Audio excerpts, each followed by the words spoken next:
I wasn't expecting Caitlin Clark to be coming back this early, but ESPN put out an article earlier this week kind of summing up. They was predicting Caitlin Clark to be back by August the 12th. Now, this just came out of the pipeline of the Indiana Fever front office. Let's pull it up right now. One player getting injured shouldn't be able to crash an entire professional sports league, but when Caitlin Clark went down with a groin injury on July 15th, the WNBA's worst nightmare became reality. Within hours, ticket prices plummeted 71%, viewership collapsed by over half, and executives across the league realized they had accidentally built their entire business model around a single human being. The numbers that came out after Clark's injury weren't just shocking, they were terrifying for everyone involved in women's basketball.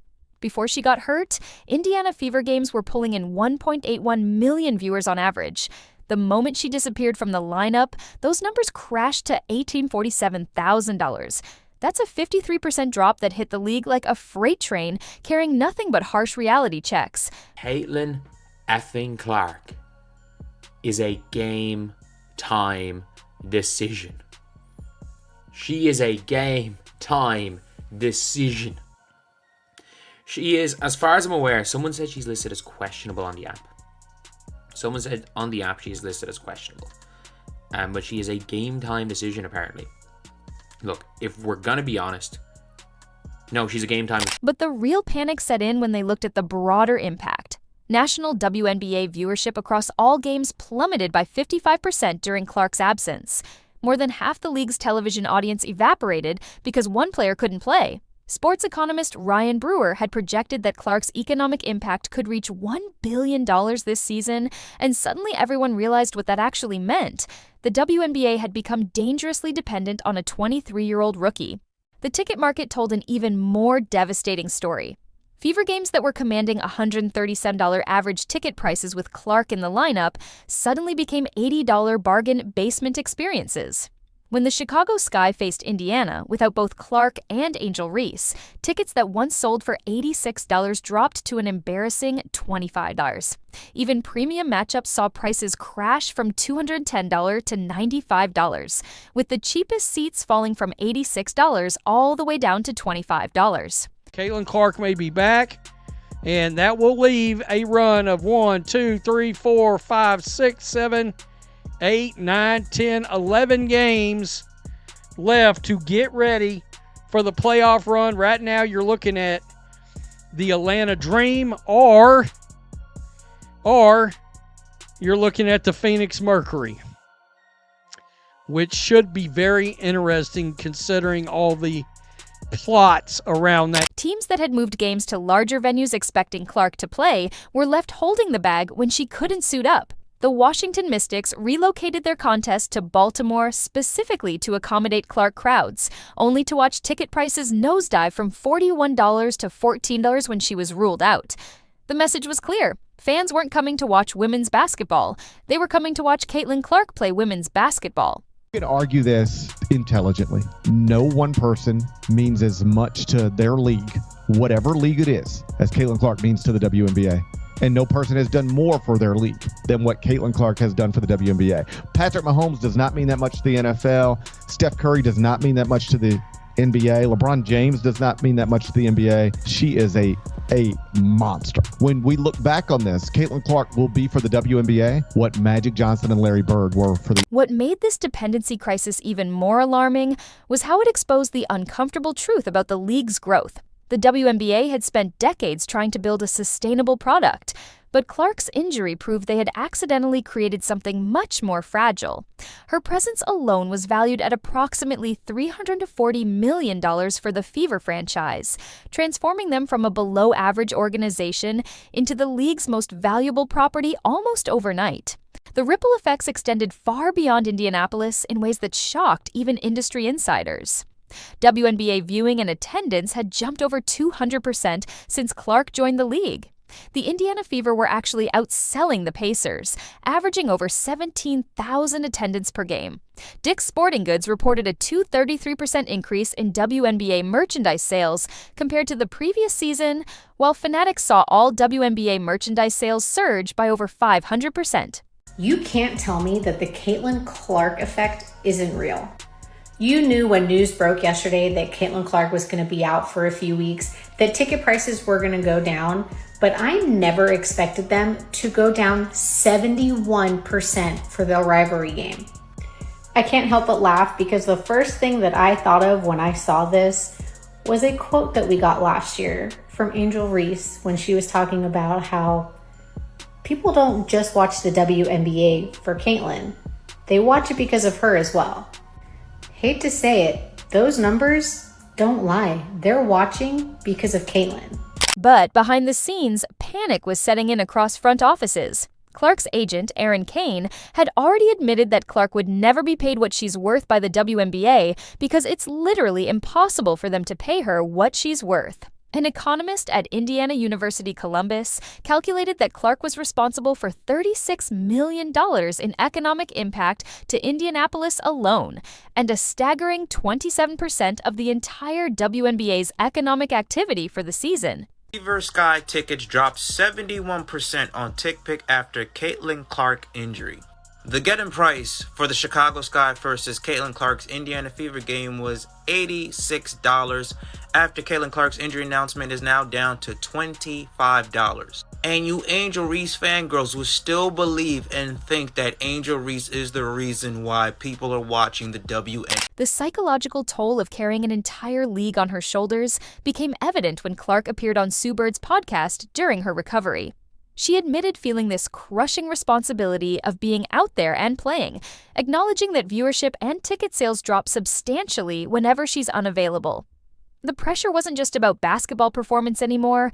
It was about understanding that hundreds of jobs, millions in revenue, and the entire trajectory of women's professional basketball depended on her health. Her mother's text message during this latest injury provided insight into the expectations Clark faces daily. You've taken so much time for everybody else. You have to take time for yourself now. This wasn't typical athlete injury recovery. It was a superstar learning to balance personal health with economic responsibility to an entire ecosystem built around her existence. I think we're on the verge of seeing Caitlin Clark become bigger than the sport herself. WNBA viewing attendance is up over 200% since she joined the league. The Indiana Fever actually are outselling the Pacers, averaging over 17,000 attendance per game. That's crazy. $1 billion is the estimated increase in WNBA valuation based on Caitlin Clark alone. $1 billion. Now, this is up about 25% from the total economic value. Crazy to see these kind of numbers. I think we're on the verge of seeing something like MJ Tiger, where the average consumer goes to the TV because of somebody. The timing of Clark's potential return couldn't be more critical for the Indiana Fever organization. Despite having consecutive #1 overall picks in Aaliyah, Boston, and Clark, their championship window is more immediate than people realize. The WNBA's salary structure and competitive balance means sustained dominance is nearly impossible. Both of their backup point guards, Ari McDonald and Sydney Colson, suffered season-ending injuries in their August 7th game against Phoenix Mercury, leaving the team scrambling to sign 12-year veteran Odyssey Sims to a hardship contract. Caitlin Clark's agent, Erin Kane, said Caitlin will never be paid what she's worth by the WNBA because it is quite literally impossible for them to pay her what she's worth. An economist at Indiana University Columbus calculated that Caitlin Clark was responsible for $36 million in economic impact to the city of Indianapolis, and that she is responsible for 27% of the entire WNBA's economic activity for this past season, including attendance, merchandise sales, and television. One player in a big league responsible for 27% of the economic. When Clark finally returns, and ESPN had predicted it could happen as early as August 12th, expect absolute pandemonium. Her comeback game will likely be one of the most watched regular season WNBA games in history. The last time she returned from injury against the New York Liberty on June 14th, the game peaked at 2.8 million viewers and became ESPN's third most watched WNBA game ever on ABC. She came back in dominant fashion, putting up 32 points, 9 assists, and 8 rebounds in a 102-88 win that handed New York their first loss of the season. The business implications are staggering beyond what anyone anticipated. Games across ESPN platforms are averaging 1.3 million viewers when Clark plays, with 21 of the 24 WNBA broadcasts that drew at least 1 million viewers featuring Clark. The timing aligns perfectly with the WNBA's new $2.2 billion media rights deal kicking in for 2026, shared between NBC Sports and ESPN. Both networks are betting heavily on the league's continued growth, with Clark serving as the cornerstone of that investment. Now, if you're wondering about Odyssey, she is a guard, 5'8". She's a veteran, 33 years old. This is interesting. She's been an all-star. She's also was 2019 All-WNBA, 2014 All-Rookie Team. She's had some good seasons in here, folks. No, she doesn't have a great history with the three-point shot. But if Caitlin Clark is coming back... But here's what makes Clark's situation so unprecedented. No other athlete in any major professional sport wields this level of single-handed influence over their league's success. Patrick Mahomes doesn't mean this much to the NFL. Steph Curry doesn't mean this much to the NBA. LeBron James doesn't mean this much to the NBA. Clark has become something unprecedented in professional sports, a player whose individual performance directly determines the financial viability of an entire league.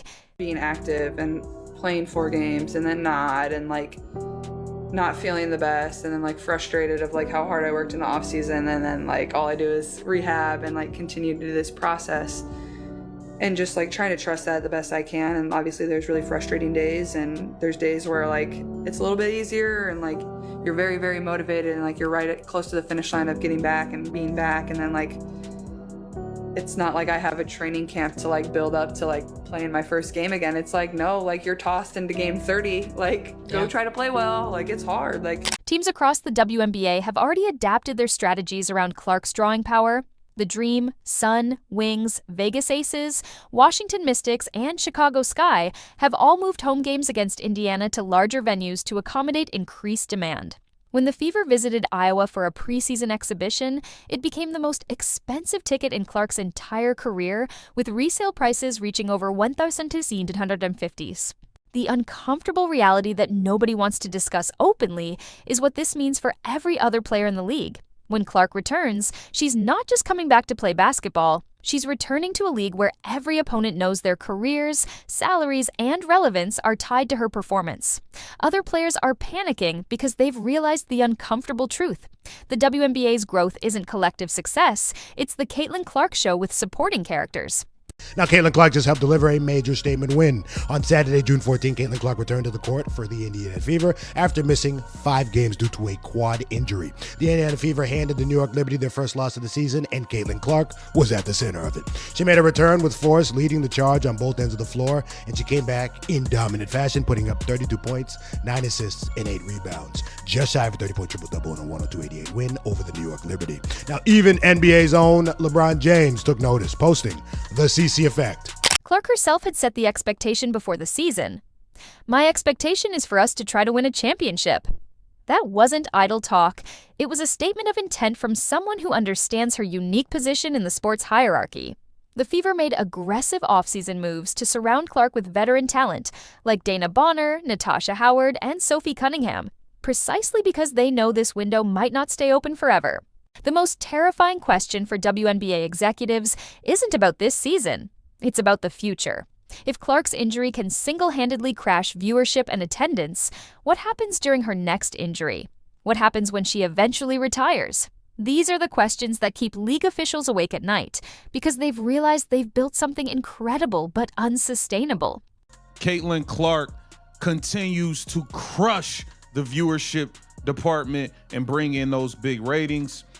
This is from ESPN PR. This past Sunday, ABC aired another of its most watched WNBA games ever with the Indiana Fever's win over the Dallas Wings. It averaged 2.1 million viewers and peaked at 2.5 million viewers.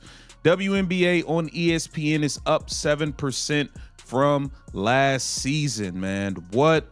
The numbers are crazy. The numbers are crazy. She's a draw. Clark's return coincides with a packed schedule that's already causing injuries across the league. She's coming back to face top-level competition on national television, with every player in the league watching to see if she can recapture her pre-injury form.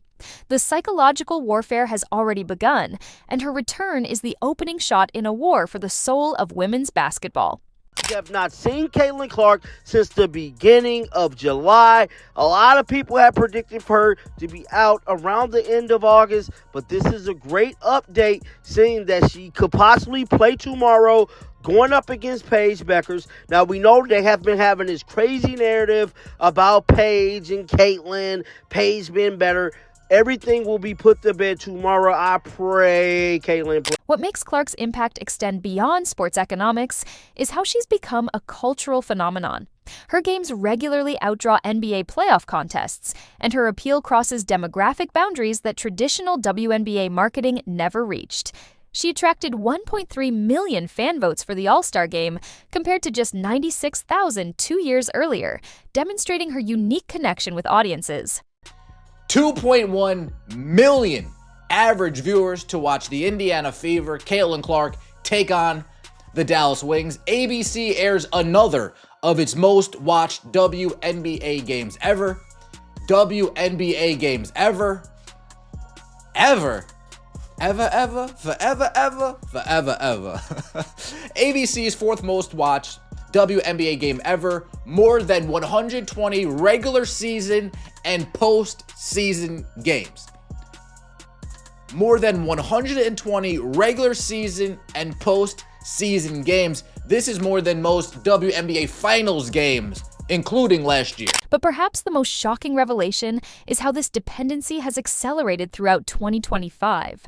Even with Clark missing 19 of 32 games this year, WNBA viewership is still up 21% compared to 2024. Non-Fever games have seen a remarkable 37% increase, suggesting the league has successfully expanded its audience beyond just Clark's fan base. Yet everyone knows the real fireworks begin when she's healthy. The WNBA is about to get their golden goose back, but they're also getting a harsh reminder of how fragile their success really is. Clark's return won't just be a basketball comeback, it'll be a test of whether the most important player in women's sports can continue carrying the weight of an entire league on her shoulders, and what happens to everyone else when she inevitably can't.